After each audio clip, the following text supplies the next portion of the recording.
that's true. Naked Palpatine. Oh, you pick that one. Fresh out of the clone tank, nude Palpatine is my Well, that's the first thing I think of when you say Dark Empire Palpatine.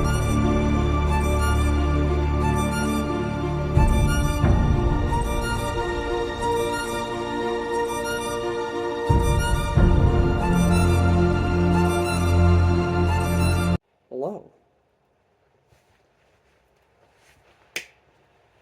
Sword and Sorcery. Back at you again. With Conan. The Slithering Shadow. It's another. It's probably one of the better Conan stories. If I needed to find a story that was like quintessentially everything that kind of like encapsulates the character, while also being a bit more of an interesting story, it'd probably be this one. That and like the Elephant Tower that we reviewed a while back. It's probably like the best two so far. Get another Lovecraftian threat. Seems to be a lot of that. Also have an interesting female villain, kind of. She's just like a sorceress, which seems to happen a lot in these sort of stories. But it's pretty good. I'd say the weakest thing is the like slave woman that accompanies Conan. It's not very clear if, is he kind of just helping this girl because he also kind of demeans her at times, or is this more of a she's like legitimately like his slave? But also that doesn't make sense because he doesn't like slaves, so I guess he's just helping her out.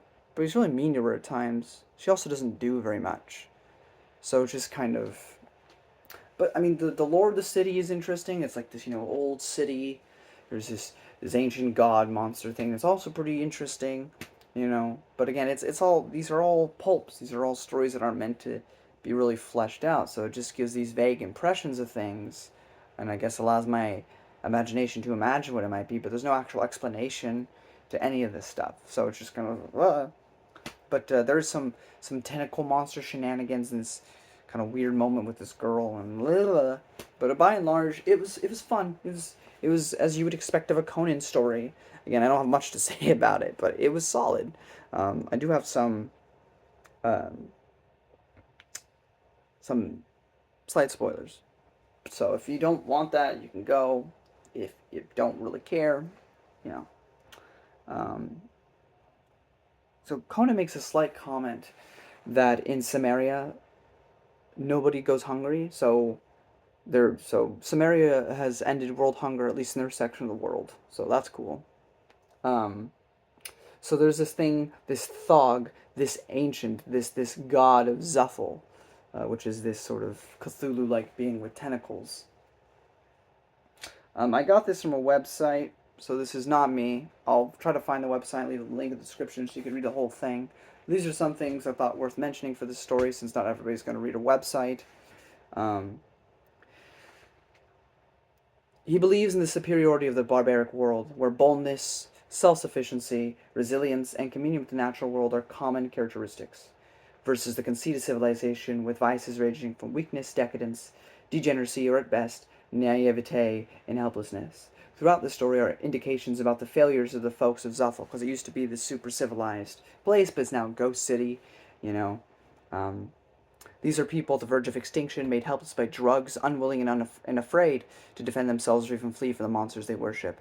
They are sexually degenerate to a degree that impresses an initiate, a fertility goddess of the southern kingdoms, and there are even more smaller, seemingly throwaway details, such as the use of gold bars on a window. Why wouldn't I make bars out of gold? But yeah.